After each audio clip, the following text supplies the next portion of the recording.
Olá pessoal, ainda falando sobre o livro do Wesley, né? Essa tese de que o Evangelho de Lucas teria sido escrito aí por volta de 37, 41, que seria o período do sumo sacerdote Teófilo em Jerusalém, que seria favorável aos cristãos, simpatizante aos cristãos. E uma tese que está colocada ali, não foi colocada no livro do Wesley, mas que poderia ser levantada, é que esse período, então, como está escrevendo para o sumo sacerdote de Jerusalém, seria um período de boas relações entre cristãos e judeus. Né? Mas será que seria mesmo um período de boas relações, esse período de 37 a 41? Bom, aqui eu trago aqui o Começando em Jerusalém, do James Dunn, onde ele vai falar sobre dois episódios que marcam esse período. Tá? Primeiro, a execução de Estevão. A execução de Estevão, ela é registrada, segundo a maior parte dos autores, entre 33 e 36. Então veja, Estevão está sendo executado antes dessa calmaria. Essa calmaria seria entre 37 e 41. Então Estevão com certeza estaria antes. Então esse tempo que o Estevão ele é morto, ele é um período de tensões entre judeus e cristãos, né? O James Dunn vai falar assim, na página 363. Em suma, a conclusão mais provável é que a perseguição inicial aos cristãos foi, na verdade, um acirramento radical das tensões dentro da comunidade da diáspora da língua grega em Jerusalém, já causadas por visões helenistas sobre o templo. Ou seja, foram os helenistas incrédulos que, à luz da blasfêmia proclamada por Estevão e seus seguidores, deram o passo radical de tentar suprimir essa blasfêmia sobre a liderança de um jovem fariseu zeloso chamado Saulo. Então, a blasfêmia do Estevão foi em profetizar a queda do templo, tá? Coisa que Jesus já havia feito. Estevão renovou essa profecia. E isso causou irritação e acabou levando à execução ali do Estevão. Então, clima de tensão entre judeus e cristãos ali entre 33 e 36, tá antes do nosso período aí de 37 a 41, tá? Depois, o James Dunn, ele vai destacar que nesse período acontece momentos de conflito, né? Primeiro, a breve guerra entre Herodes Antipas e os nabateus Aretas em 36 e a fracassada campanha romana contra Aretas em 37. O massacre dos samaritanos por Pilatos e sua consequente queda em 36 e 37.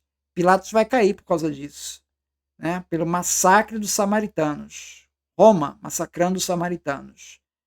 A deposição de Caifás como sumo sacerdote pelo legado sírio Vitélio em sua visita a Jerusalém em 37. Olha como é que 37 é um ano conturbado, hein?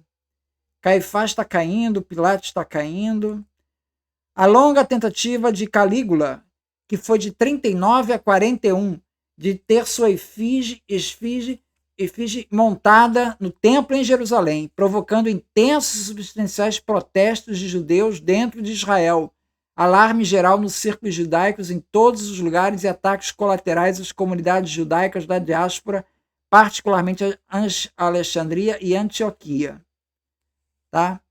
Isso daí lá envolvendo a questão do templo de Jerusalém. Isso de 39 a 41. Então, dizer que foi um período pacífico é longe de ser pacífico, tá? Esse período aqui de Calígula, de 39 a 41, que é bem dentro do intervalo 37 a 41, né? Ele é um período bastante turbulento, tá? Particularmente relevante é a crise que a provocação de Calígula deve ter causado nas comunidades judaicas em geral. Como já observado, uma sugestão plausível é que a tradição em Marcos 13, posteriormente usada por Marcos ao escrever seu evangelho, tomou muito de forma duradoura em resposta à crise. A fala de a abominação da desolação, colocada onde não deveria estar, que Marcos 13, 14 se refere, poderia muito bem ser uma alusão ao projeto sacrílego de Calígula, ecoando a referência em Daniel 12:11 ao altar pagão erguido no templo de Jerusalém. Botar uma estátua de Calígula dentro do templo é um altar pagão, né? Se assim for, podemos deduzir prontamente que a crise ocasionada pela ordem de Calígula aumentou o fervor escatológico entre os membros da seita de Jesus, dentro dessas comunidades judaicas, uma intensidade de antecipação apocalíptica que ainda é evidente em Marcos 13:5. Tal fervor pode explicar por que Lucas não se referiu ao episódio. Em sua reutilização da tradição de Marcos 13, ele transformou Marcos 13:14 em uma referência ao cerco de Jerusalém e indicou que um prazo mais longo deve ser previsto antes do retorno do Filho do Homem.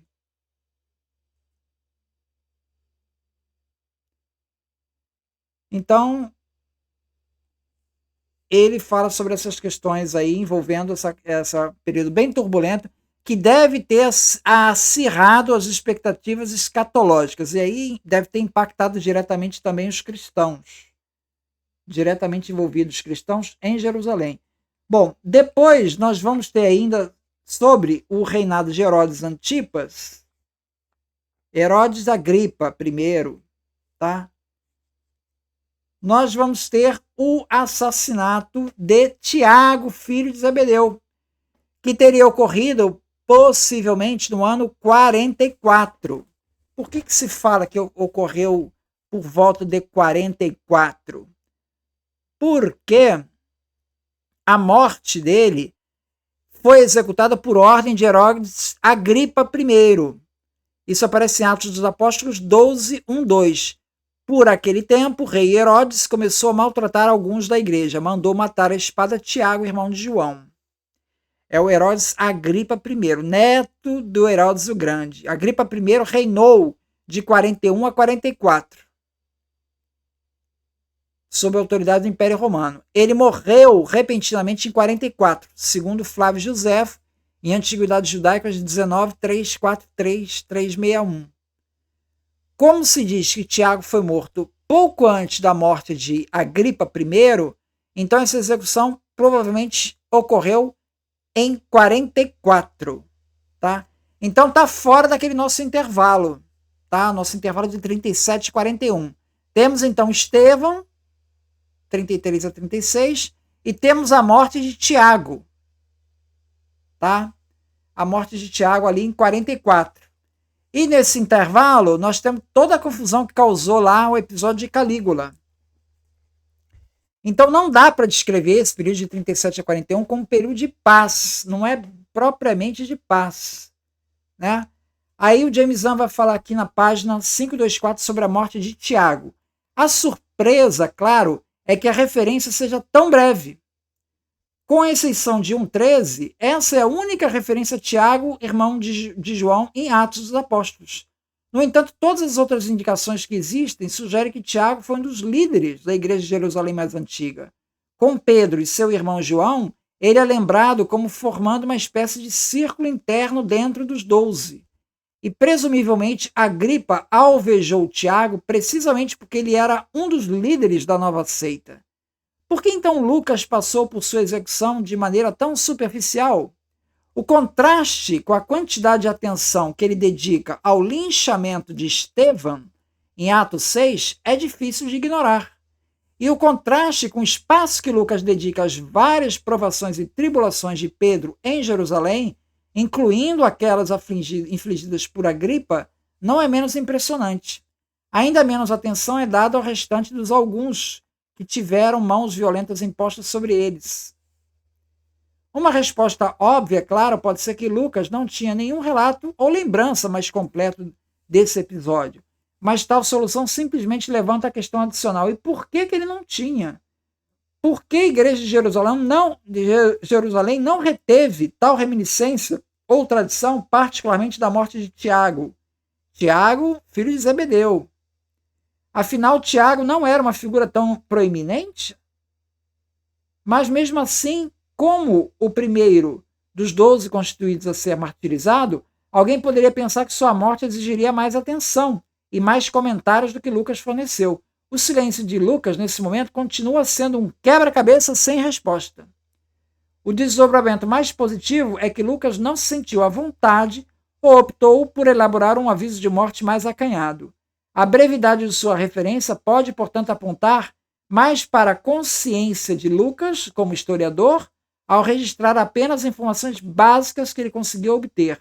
Mas o caráter e o papel de Tiago e a consideração que ele tinha por seus irmãos crentes permanecem um enigma.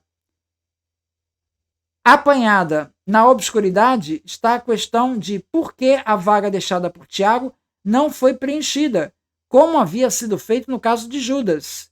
Uma possibilidade é que o simbolismo dos 12 já estivesse diminuindo e que a probabilidade de mortes acontecerem antes do retorno de Cristo já tivesse sido assimilada.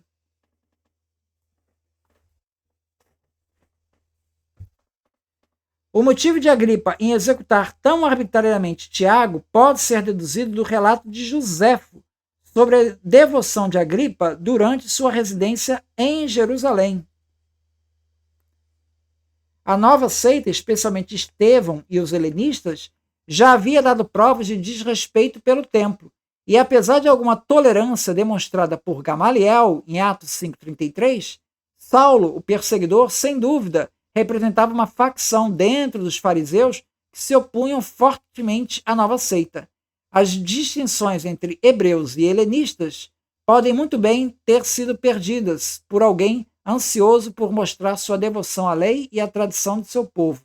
Não é necessário inferir qualquer virada diversa particular nas relações da nova seita com as autoridades do templo e os fariseus, como ocasião para a ação de Agripa.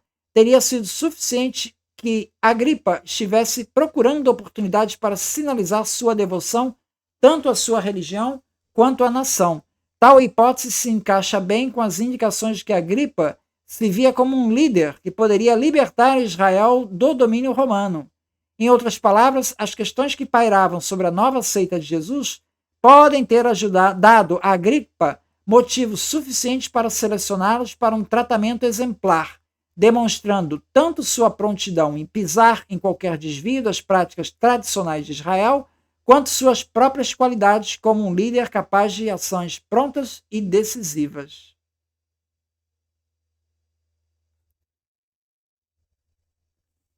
Então veja, a execução de Tiago, né, filho de Zebedeu, ela acontece mais por uma questão política ali do Agripa I.